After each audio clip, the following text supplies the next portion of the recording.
नमस्कार, आप देख रहे हैं न्यू इंडिया और मैं हूं गोपाल झा।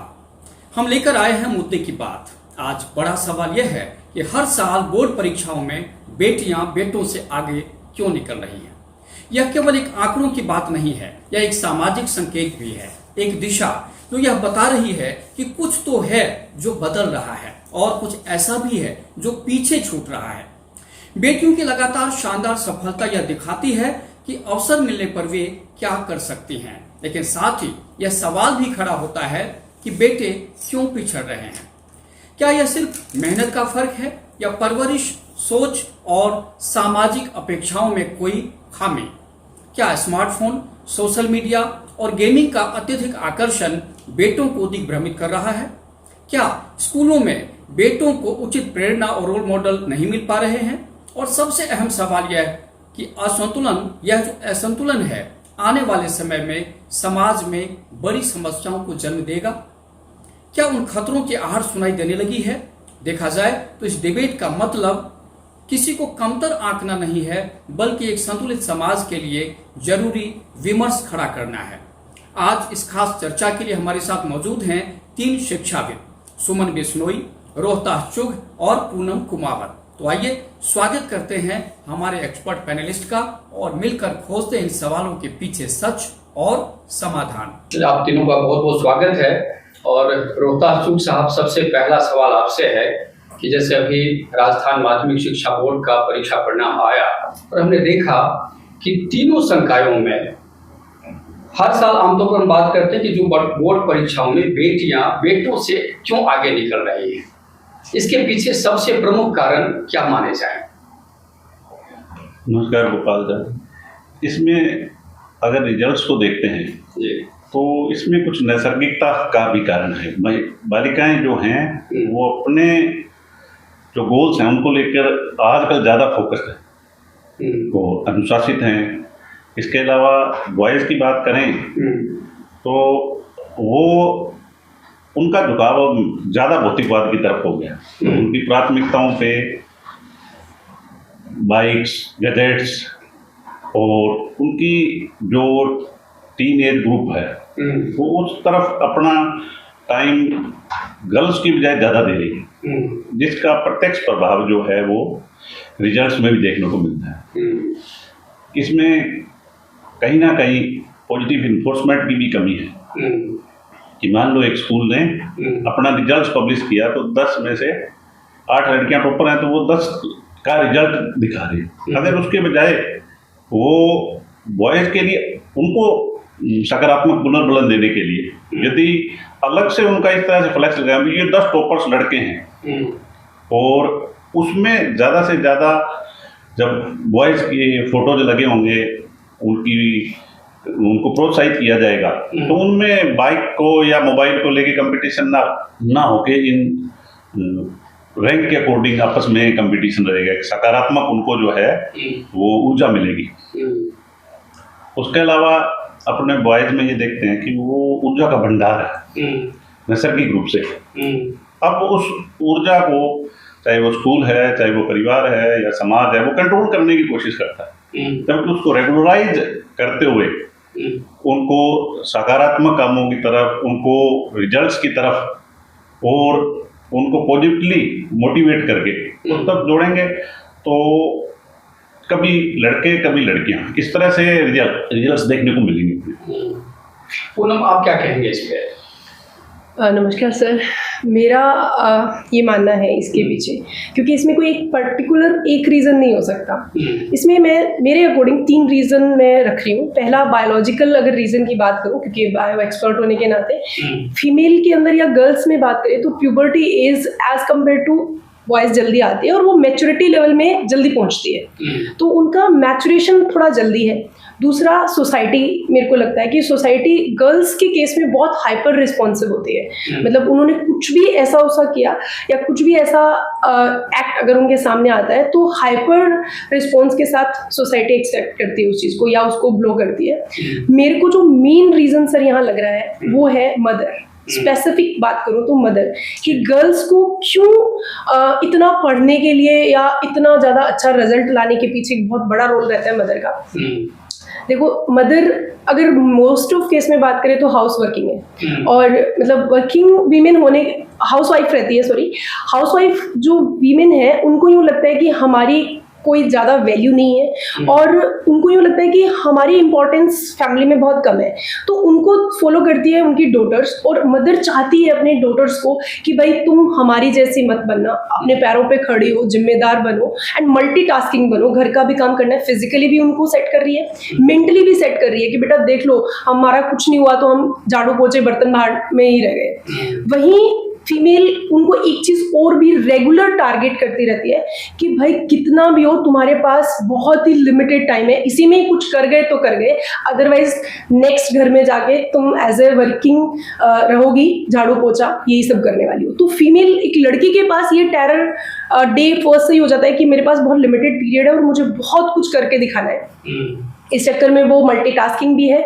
मैनेजमेंट उनका बहुत अच्छा होता है, टाइम की पंक्चुअल रहती है, और जो भी कर रही है वो बड़ी डेडिकेशन के साथ करती है। वहीं बॉयज़ के केस में बात किया जाए तो मेरे पास एक पेरेंट्स आए हुए थोड़े दिन पहले, उन्होंने बोला कि मैम हमें कोई पढ़ाने में ज़्यादा इंटरेस्ट नहीं है, बस बच्चा ग्रेजुएशन कर ले और उसके बाद संभालनी तो इसको अपने पापा की कंपनी है। तो पेरेंट्स ने उनको मोटिवेट किया कि भाई पढ़ने की ज़्यादा ज़रूरत नहीं है, तुम्हारे पास ऑलरेडी एक प्लेटफॉर्म है। हम कभी डॉटर्स को ये चीज़ नहीं बोलते बेटा मत पढ़ना, तुझे मेरी कंपनी संभालनी है, ठीक है। तो ये एक बच्चे को, एक लड़के को एक माइंडसेट मिला है बड़ा फ्री हैंड कि बेटा तेरे को जो जचे वो कर, हम तेरे साथ हैं, ठीक है। उसका कोई मैनेजमेंट पे ध्यान नहीं है, उसका टाइम शेड्यूल क्या चल रहा है उस पर कोई ध्यान नहीं है। और बच्चे जो है ना कहीं उनके अंदर इस चीज़ की जिम्मेदारी नहीं है कि हमें टाइम से नोट्स बनाने हैं, उनको रिवाइज भी करना है, वो एक अलग मूड में रहते हैं, लास्ट मोमेंट पे देखेंगे क्या करना है। तो ये मेरे अकॉर्डिंग मदर की सबसे इंपॉर्टेंट ड्यूटी बनती है कि दोनों बच्चों को वो इक्वलेंट नरिश करे और उन दोनों को इक्वलेंट टास्क दे कि बेटा इतना ही टाइम है और इतने में तुम्हें कुछ करके दिखाना है। चलिए, मेरे साथ अभी शिक्षाविद सुमन बिश्नोई भी हैं, तो आपसे हम जानना चाहेंगे कि जैसे रोहतास चूक साहब ने कहा, पूनम कुमावत जी ने कहा, आप इनसे कितने सहमत हैं? हाँ, नमस्कार सर। काफ़ी हद तक ये बात सही है कि मदर्स जो हैं वो दोनों बच्चों को एक साथ नरिश करने में अभी कमजोरी उनमें पाई गई है, क्योंकि वे बच्चों की में अगर हम देखें तो लड़कियों को कोशिश करती हैं कि अगले घर जाना है तो उस हिसाब से बच्चे को जो है वो तैयार करना है, और इसके लिए वो अपने आप को थोड़ा सा जिम्मेवार समझती है कि बच्चे को थोड़ा बहुत घर का भी काम आना चाहिए, अपने पैरों पे भी खड़ा होना चाहिए, किसी तरह से वह भी मतलब जब भी दूसरे घर भी जाएगी या अपना घर सेटल करेगी तो उसकी जिम्मेवारी जो है वो ज़्यादा होगी। और जहाँ तक लड़कों की बात है तो लड़कों के बारे में जो भौतिकवादिता की बात की रोहिताश जी ने, कि बच्चे जो हैं वो आज के जो वातावरण में जो परिवर्तन आ रहे हैं, समाज में जो चेंजेस आ रहे हैं, उसमें सबसे ज़्यादा मोबाइल का यूज़ है, बाहर अपने फ्रेंड सर्कल में ज़्यादा घूमना फिरना है, घूमने जाना है, रेस्टोरेंट में जाना है, या इस टाइप की जो चीज़ें हैं इनके ऊपर उनका फोकस जो है वो ज़्यादा बनता जा रहा है। और पढ़ाई की तरफ जो है उनका रुझान वो सही मायने में देखें तो वो कम ही है। आज की डेट में अगर हम देखें तो बच्चे राइटिंग के ऊपर कभी भी जोर नहीं दे रहे हैं। थोड़ी देर लिखते हैं तो कहते हैं कि वह थक गया। इस टाइप के भी कई एग्जाम्पल हमारे सामने आते हैं कि बच्चा थोड़ा सा लिखता है, एक पेज लिखता है तो वो ये कहता है कि अब तो बस बहुत हो गया, अब और नहीं लिखा जाएगा। ये जो थकान जो है वो श्रम के प्रति उसका जो नजरिया है वो अब उतना नहीं रहा जितना पहले हुआ करता था। मेहनत करना नहीं चाहते, कम मेहनत के अंदर ज़्यादा रिजल्ट पाना चाहते हैं। और ये जो समस्या है ये आज की पूरी जनरेशन में ही है कि हम लोग जो है वो बच्चों के अंदर ये देखते हैं कि बच्चे जो हैं वो मोबाइल के अंदर जो भी चीज़ें देखते हैं या जो चेंजेस समाज के अंदर हो रहे हैं उनको एक्सेप्ट करते जा रहे हैं। उससे क्या हो रहा है कि वो अपने मतलब जो बेसिक गोल है, जो लक्ष्य है, उससे थोड़ा सा डाइवर्ट हो रहे हैं। उनकी इमेजिनेशन पावर इतनी ज़्यादा बढ़ती जा रही है कि वो हमेशा ख्यालों के अंदर अपने आप को कहीं और देखना पसंद कर रहे हैं। जी। तो पढ़ाई से उसका रुझान जो है वो धीरे धीरे कम होता जा रहा है, लेकिन लड़कियां अभी भी पेरेंट्स के कहे में हैं, और ये कहा जाए कि लड़के भी काफ़ी हद तक हैं, लेकिन ये नहीं कहा जा सकता कि समाज का जो बदलाव आ रहा है इसका इम्पैक्ट जो है वो लड़कों पे ज़्यादा पड़ रहा है लड़कियों के बजाय। देखिए, बेटा और बेटी दोनों ही समान है, और ये जो आज हम लोग बहस कर रहे हैं, जो डिबेट है, इसका मुख्य मकसद ये नहीं है कि बेटियां आगे बढ़ रही है, बहुत अच्छी बात है, गर्व की बात है। लेकिन अगर बेटे का परफॉर्मेंस अगर उम्मीद के अनुरूप नहीं है तो ये हम सब के लिए चिंताजनक है, और इसीलिए आज हम लोग बात कर रहे हैं। और अगर आप अभिभावक हैं तो इस डिबेट को लास्ट तक जरूर देखिएगा। हमारे साथ रोहतास चूक साहब हैं, और आपसे एक सवाल ये रहेगा कि आमतौर पर कहा जाता है कि जो लड़के हैं, ये जो अभी आपने स्मार्टफोन की बात की, कई तरह की जो आजकल माहौल है, तो उसमें एकाग्रता और अनुशासन की जो कमी है वो उनके परफॉर्मेंस पर बहुत ज़्यादा असर डालने वाले कारक साबित हो रहे हैं। तो इसके लिए अब हमें क्या करना होगा ताकि अगला जब रिजल्ट आए तो कम से कम ये बराबरी की जो बात करते हैं वो नज़र आए। अपने देखते हैं कि लड़के जो हैं वो परिवार में माँ के ज़्यादा नज़दीक होते हैं, तो परिवार की जो मुख्य महिला है उसे अधिक अनुशासित होना होगा। अगर बच्चे को, लड़के को इलेक्ट्रॉनिक गैजेट्स, बाइक्स या अन्य संगति में वो है अपने टीम ग्रुप में, तो वहाँ उसको अनुशासित करना होगा कि मोबाइल का जो टाइम है वो फिक्स हो। उसके अलावा बाइक्स हैं तो उसके लिए निर्धारित टाइम हो कि घर पे कब आएगा, या उसकी जो डिमांड्स हैं कि आज पीयर ग्रुप में हमें यहाँ घूमने जाना है, आज वहाँ घूमने जाना है, तो उस पर अगर मदर अनुशासित है तो उसका डायरेक्ट इम्पैक्ट जो है वो लड़के पर पड़ता है। फादर को वो इतनी डिमांड्स नहीं रखते जितनी वो मदर को रखते हैं। और यूपीआई वगैरह आने के बाद तो ये बहुत ज़्यादा और हो गया है कि वो रेस्टोरेंट में जाना 1 घंटे की बजाय 2 घंटे, 4 घंटे, या कहीं घूमने जाना तो 1 दिन की बजाय 2 दिन, 4 दिन। तो मदर जो हैं वो उससे जो हैं यूपीआई के माध्यम से भी पेमेंट करवाते हैं, वो करवाते हैं। पहले ये होता था कि भी बजट ख़त्म हो रहा है तो वो अपना जितना निर्धारित टाइम लेके गए थे उतना उसमें कर लेते हैं। उसके अलावा मदर्स को ये भी ध्यान रखना होगा कि बच्चा सही टाइम पे सोए तो सही टाइम पे उठेगा। तो उनकी जो एनर्जी है वो भी जो है सुबह योगा में और में इस तरह से रहेगी। तो इस तरह से जो है वो अपने रोहतास से एक बड़ा सवाल ये भी आता है कि जो हमारी जो एजुकेशन सिस्टम है अभी हमारे यहाँ, कहा जाता है कि लड़कों की विशेष मनोवैज्ञानिक और सामाजिक जरूरतों को अनदेखा कर रही है। आप क्या कहते हैं? अभी एजुकेशन में यही सिस्टम है कि उसको अपडेट होने में कुछ समय लगता है। सिलेबस हैं या जो ट्रेनिंग्स हैं उसमें, तो यंग एज जो लड़के हैं उनमें जो आदर्शवाद जो है वो ज़्यादा है। उसमें वैसा उनको आदर्शवाद जब स्कूलों में या वो कहीं नहीं मिलता, उनको लगता है कि केवल ब्लैक बोर्ड के माध्यम से या क्लास में एक साथ इतने जनों को पढ़ाया जा रहा है कि नहीं, उनकी नैसर्गिक जो ज़रूरतें हैं, जो ऊर्जा है, उसके अकॉर्डिंग उनको लर्निंग बाय डूइंग के माध्यम से नहीं पढ़ाया जा रहा। तो वो धीरे धीरे जो है वो क्लास से विमुख हो जाते हैं, वो क्लास बंद करने लग जाते हैं। तो एजुकेशन सिस्टम में यही है कि स्कूल्स पर इसकी जिम्मेदारी ज़्यादा है कि उनको जो स्टडी करवाई जावे, जो अध्ययन करवाया जावे, उसमें उनकी जो शारीरिक ज़रूरतें हैं, जो उनकी मनोवैज्ञानिक ज़रूरतें हैं कि हर काम को प्रैक्टिकली, उसके अलावा छोटे छोटे ग्रुप में इस तरह से करवाया जाए। स्कूल्स की अलग प्रॉब्लम्स हैं कि स्टूडेंट का जो टीचर रेशियो है वो बहुत ज़्यादा है। अब जो लर्निंग बाय डूइंग या जॉयफुल लर्निंग, उसके लिए आपको जो है वो अधिक टाइम, अधिक श्रम, अधिक पैसा चाहिए। वो अपने दायरों में एक लिमिटेशंस में बंधे हुए हैं। तो कहीं ना कहीं उनमें तालमेल बिठाना होगा कि गर्ल्स और बॉयज़ ये किस तरह से जो हैं अपनी स्टडी को जो है वो रेगुलराइज रखें। तो उसके लिए अपने टूल्स जो हैं उनको उनकी ज़रूरतों के हिसाब से बदलने होंगे। अब वो दौर नहीं रहा कि चौक और डस्टर लेके आप जो है 40 मिनट की क्लास ले लें। उसके अंदर आपके पास जो हैं स्पीकर्स हों, उसके बाद आपके पास स्मार्ट क्लासेज हों, LED लगी हो, उसके अलावा उनको आप टूर के माध्यम से उनको ग्राउंड में उनको जो हैं आसपास के कोई कृषि विज्ञान केंद्र या लैब्स वहाँ ले जाकर आप अगर उनको सिखाते हो तो ऐसा कोई कारण नहीं है कि वो जो उनकी लर्निंग हो रही है वो जॉयफुल नहीं होगी, और जो अधिगम होगा वो स्थायी होगा, परमानेंट होगा।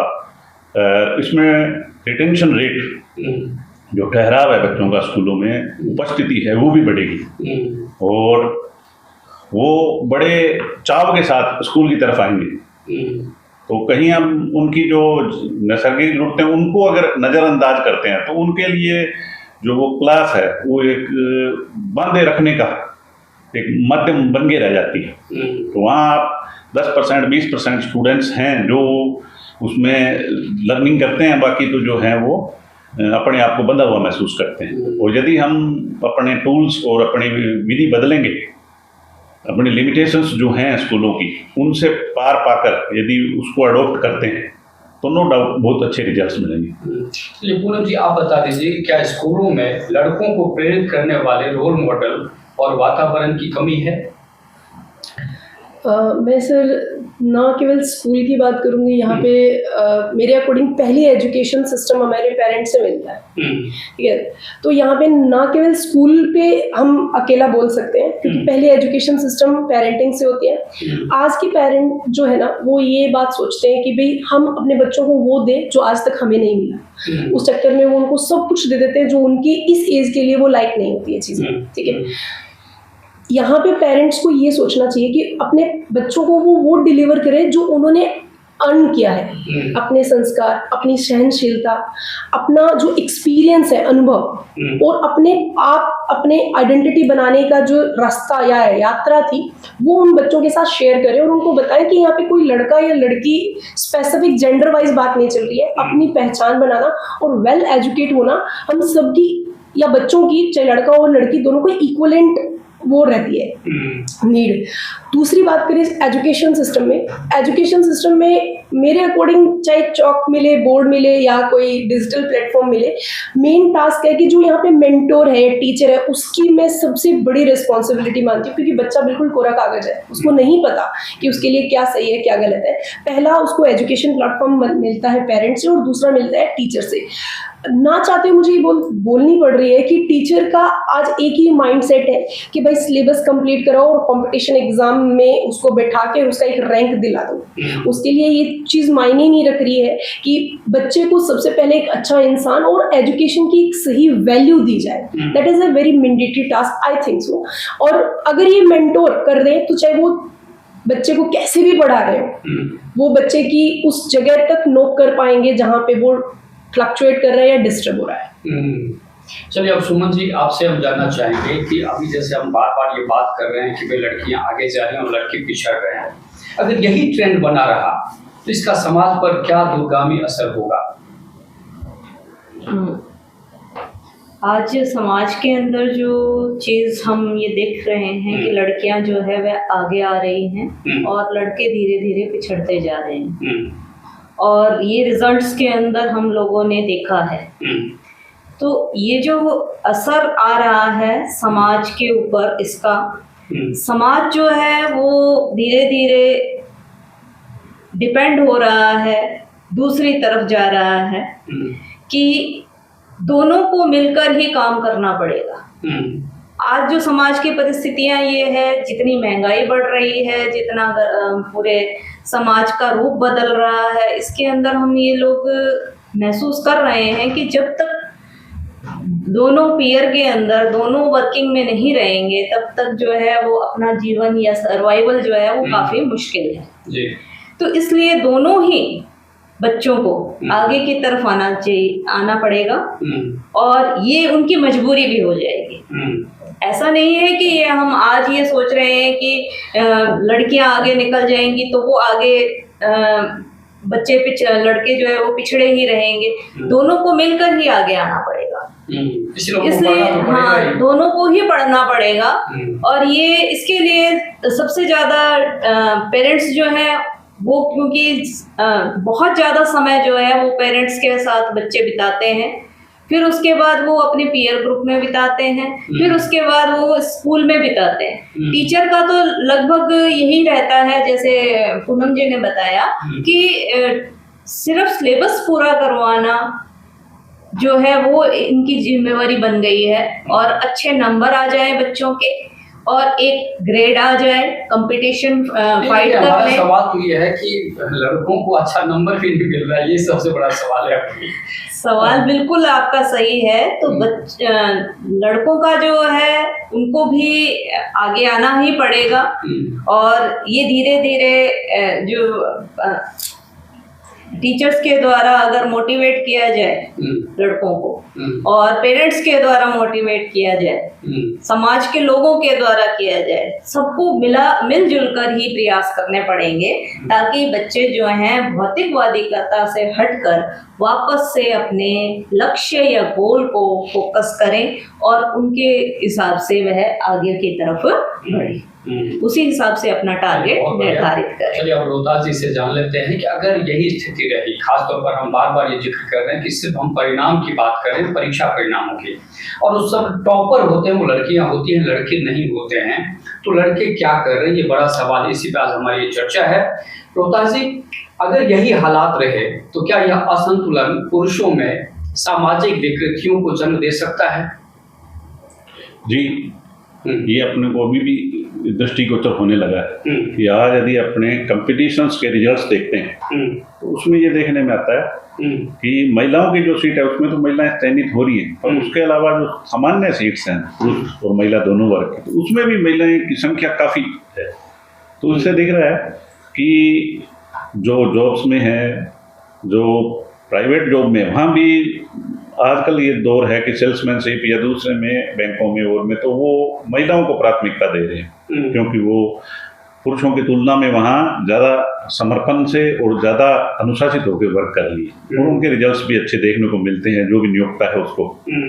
तो ये कहीं ना कहीं सामाजिक संतुलन बिगाड़ने वाला है।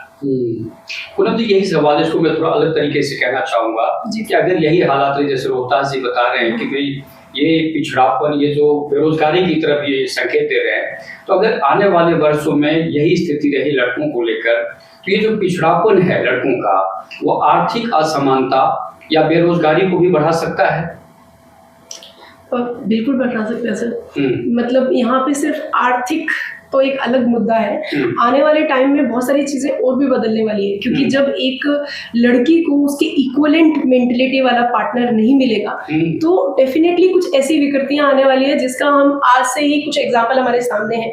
इंटरकास्ट मैरिज जो है वो देखने को मिल रही है, और उसका रिजल्ट बड़ा ही डिसअपॉइंटिंग रहता है। रीज़न है कि जब आप किसी एक ग्रुप ऑफ फैमिली को छोड़ के दूसरी रिलीजन में जाते हैं तो वहाँ के रिचुअल्स, बिल्कुल उसके रिचुअल्स जो है, वहाँ के संस्कार जो है वो अडॉप्टेबल नहीं होते। जो आपका इन्वायरमेंट है वो डेफिनेटली आपको वहीं नहीं मिलेगा। अगर आपका मैचुरेशन लेवल इतना हाई है कि आप हर वर्स्ट टू वर्स्ट कंडीशन में एडजस्ट कर लें, तब तो पार पड़ जाएगी और डेफिनेटली वो मैरिज सक्सेस हो जाएगी। लेकिन ऐसा मैचुरेशन लेवल, इतना पेशेंस, इतना सहनशीलता कभी पेरेंट्स अपने बच्चों को देते ही नहीं है, तो वो आएंगे कैसे? तो ऐसे में 90% जो केसेस रहते हैं, 95% वो अनसक्सेसनेस के ही रहते हैं। तो एक बहुत बड़ा, मेरे को जो लग रहा है इन फ्यूचर बहुत बड़ा विकृति हम बोल सकते हैं सामाजिक आने वाली है, वो है कि इंटरकास्ट मैरिज जो है वो लगातार बढ़ते जाएंगे। तो मेरे अकॉर्डिंग लड़कों को ये बात सुन के समझ जाना चाहिए कि भैया आपको उनके लायक बनने के लिए बहुत ही मेहनत करनी पड़ेगी, उनके जितना डेडिकेशन देना पड़ेगा, और तभी कहीं सर्वाइबिलिटी है। ऐसे एक डायलॉग है, आई डोंट थिंक कि ये मुझे बोलना चाहिए या नहीं, बट ऐसे कहावत है कि नौकरी नहीं तो छोकरी नहीं, है ना। तो कहीं ना कहीं भाई नौकरी तुम अपने दम पे पाओगे ना, तभी वो उस लड़की के दिमाग में, उसके दिल में, उसकी आत्मा में जगह बना पाओगे। अगर आपको पेरेंट का बना बनाया मिलेगा ना, तो वो लड़की भी सोच रही होगी कि बेटा इसमें तुम्हारा कुछ नहीं है, ये तो तुझे बना बनाया मिला है, तुम्हारा क्या है। तो बहुत जरूरी है भाई आपको बहुत डेडिकेशन के साथ अपनी आइडेंटिटी बनाना समाज में। ये बहुत अच्छा आपने कहा है कि देखिए आज का जो युवा, खासतौर पर जो बच्चे हैं, जो लड़के हैं, उनके लिए है कि अगर आप चाहते हैं कि करियर के बाद अच्छी लड़की मिले, और हर लड़के के लिए अच्छी लड़की की बात होती है, हर लड़की के लिए अच्छी लड़की की बात होती है, और अगर ये असमानता, क्योंकि कोई भी पिता है अपनी बेटी का हाथ उसी को देगा जो बेटी से कुछ बेहतर हो, तो ये असमानता भी समाज के लिए घातक साबित हो सकती है। अब सुमन जी, आपसे हम जानना चाहेंगे, क्योंकि कुछ सवाल तो बहुत सारे हो गए, कुछ हमें अब कोई सजेशन भी चाहिए, मैं इस तरह से सुझाव कि लड़कों के लिए प्रेरणादायक और अनुशासनात्मक वातावरण तैयार करने के लिए अब हमें क्या करना होगा? इसमें हम सबकी ये जिम्मेवारी मिलकर है, समाज की भी, सरकार की भी, टीचर्स की भी, पेरेंट्स की भी। सब मिलकर अगर प्रयास करेंगे तो काफ़ी हद तक हम इसमें कोशिश कर के बच्चों को आगे बढ़ा सकते हैं। स्पेशली बच्चों को एजुकेशन ऐसी होनी चाहिए कि वह काम के साथ जुड़ी हुई हो, व्यावसायिक हो, बच्चे खुद इंडिपेंडेंटली श्रम के प्रति अपने जो व्यूज़ हैं वो इस तरीके से रखें कि वह अपने मेहनत से ही कुछ कार्य करके आगे आगे बढ़ने की प्रयास करें। तो इसके लिए सभी को मिलकर ही काम करना पड़ेगा। सभी जो लड़कियां हैं वह भी ये सोचे कि आगे का जो समय है वो बहुत ज़्यादा भ्रष्ट आता जा रहा है, महंगाई बढ़ती जा रही है, हमारी इच्छाएं इतनी ज़्यादा बढ़ गई हैं कि हम उन इच्छाओं पे पार नहीं पड़, मतलब इच्छाओं को हम पूरा करने की कोशिश करते हैं कि हर चीज़ हमारे पास हो। तो उसके लिए मेहनत करना बहुत ही ज़्यादा आवश्यक हो जाएगा। तो इसलिए पेरेंट्स को भी काफ़ी जिम्मेवार बनना होगा कि अपने बच्चों को इस तरीके का ज्ञान दें कि बच्चे सहनशील हो, बच्चे अनुशासित हो, बच्चे अपने टाइम पे काम करें, टाइम पे स्टडी करें, अच्छे रिजल्ट लाएं। इसके लिए पेरेंट्स को पूरी तरह से डेडिकेट होना पड़ेगा। दूसरा, टीचर्स जो हैं वो ऐसी एजुकेशन दे बच्चों को जिसमें व्यवहारिक हो, जो प्रतिदिन काम में आने वाली हो। हर छोटी छोटी बातें जो है वो उनको साथ में बताएं।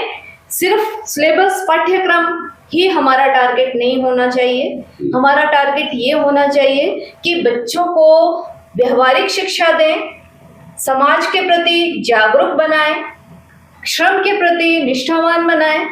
इस टाइप की जो एजुकेशन जो है वो जब हम देंगे तभी बच्चा जो है वो बचपन से ही एक ऐसी आदत में ढलेगा और आगे भी उसके कार्य करने की या श्रम करने की इच्छा जो है वह बनी रहेगी और अपने लक्ष्य जो है वह प्राप्त करने के लिए वह तैयार होगा।